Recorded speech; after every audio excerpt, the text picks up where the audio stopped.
And yes, guys, we're now at the end of this set of videos where I'm ranking, the Doctor Who, Classic Who writers, what I call one-off writers. That means they've written 1 or 2 or 3 stories, so it's not enough to give them their own list, so I ranked all of the great writers of Classic Who.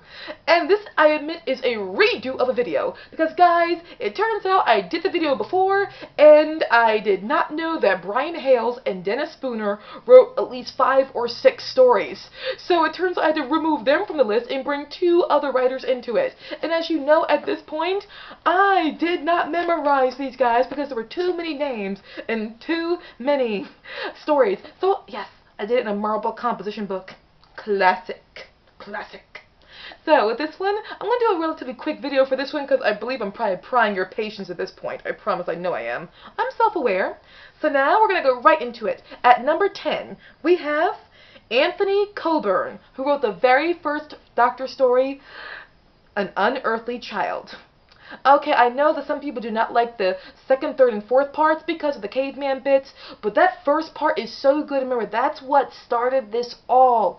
And the caveman parts don't affect me too much. I'm not upset by them. I can handle that part 2, 3, and 4. But that part 1, that's enough for me to say, yes, I'm going to rank it this high. Because that first part was spellbindingly good. That's what got you into the show, and that's what got you into it probably very hard.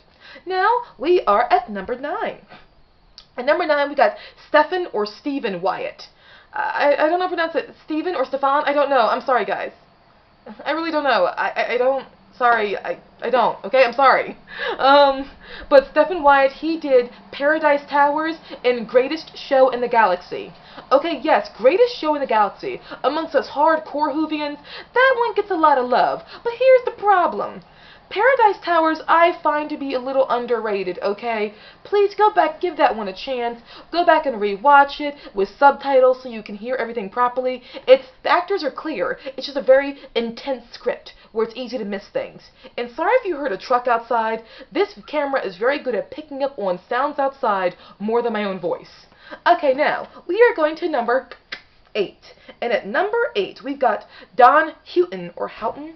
I'm sorry, I don't know how to pronounce that either. I'm really bad at this. I'm sorry, guys. Don Houghton, who wrote Inferno and Mind of Evil. There's nothing to say. They're perfect stories. Go Don.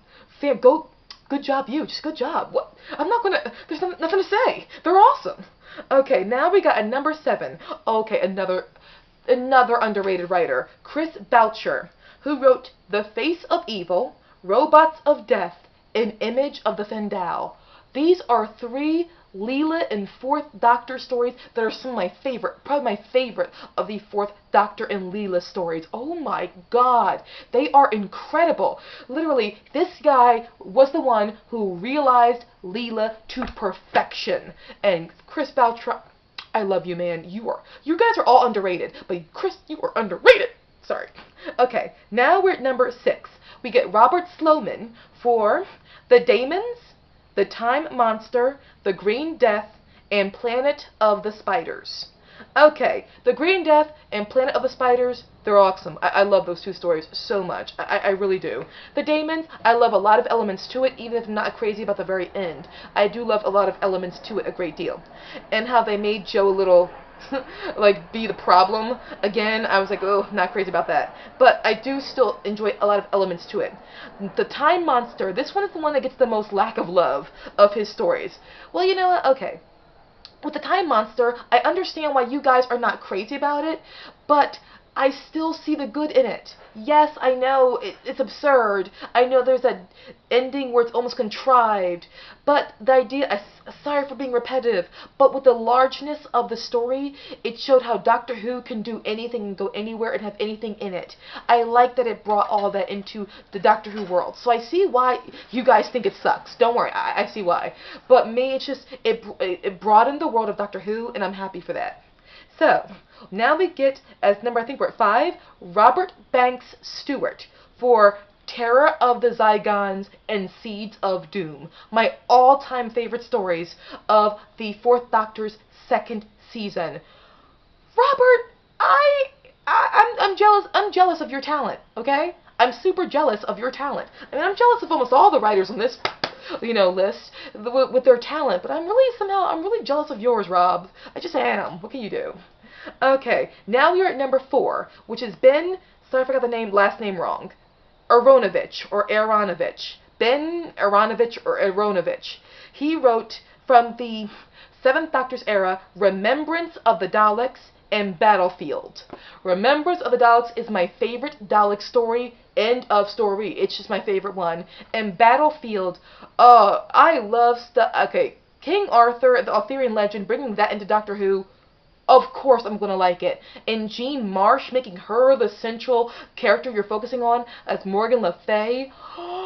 Jean Marsh is always a win. And she has been in so much of Doctor Who. It gets forgotten. Jean Marsh has done a lot of Doctor Who. And for her, she started out in the first Doctor's era. It's for her to come back again in the 7th Doctor's era, bringing it all full circle, as with Remembrance of the Daleks, bringing it all full circle back to the first Doctor's era as well.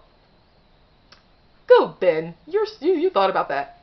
Okay, and then we've got number 3. We have at number 3, we've got Kit Pedler, who was a scientist who wrote The 10th Planet. He was one of the 2 writers of the Moon Base, one of the 2 writers of Tomb of the Cybermen. He wrote the story of the invasion, and he also, I believe, wrote the story of The Wheel in Space. Kit Pedler, he's the reason why we have Cybermen, okay? He is awesome. He is incredible. Admit he's a scientist more than a writer, so it took other people to come in and help write his stories for it to become more well realized, but still he wrote the story that led to what they use as the foundation for the story that they filled in more. And that still gives him every right to be as high as he is. But again, speaking of people who took his work and they built on it, we're coming down to number 2. This guy is overlooked, underrated, because he's mostly known as a script editor. But he is the main reason why Kit Pedler's stories are as good as they are, because he helped come in and write them. So I'm going to give it to him. Even if you think it's controversial to me, I'm going to give it to him. Number 2, Jerry Davis. Jerry Davis is, again, mostly a script editor, but he took Kit Pedler's stories and he really wrote them, or he wrote a great deal of them, and he's the reason why we probably love them so much. Kit came up with the idea, and Jerry came in and made it shine, and they were a great team. But I'm going to put him separately because I really want to give credit to him alone, because I don't think anybody ever does. And I believe we're down at number 1. Sorry if I missed a number, but I mean, number 1, the only, it had to be no one else but him, Douglas Adams, who wrote Shada, City of Death, and The Pirate Planet. City of Death and Shada, without doubt, are not only my 2 favorite 4th Doctor stories, probably my 2 favorite stories from classic Doctor Who, or 2 of my favorite stories from classic Doctor Who. They are just perfection. I'm happy I live in a time where I got to see Shada be completed. And then with Pirate Planet, I like Pirate Planet. It's another good addition to the Key to Time that I love a great deal. I admit, it's, I know some people are not crazy about it, but I personally love it. I love Douglas Adams' ambition when he wrote it, as well as when he wrote Shada and City of Death. He helped cement the 4th Doctor's era being my favorite era of Doctor Who. And that is my list of ranking of, yes, the one-off writers. 1 story to 3 stories, they wrote it and they were awesome. Guys, thank you so much for watching. Who are your favorite classic Doctor Who writers besides the ones that I mentioned in my other videos before of ranking the other writers who did 5 or more stories? Who are your, lesser known, writers that you love from classic Doctor Who? Please let me know. Sorry, got tongue-tied. Let me know down below. I do want to hear it. I'd love to hear it. I love when you guys speak. You know I do. Thank you guys so very much for watching. Oh, hair. There we go. Thank you guys so very much for watching. You guys were awesome. I'll see you again very soon. Bye, guys.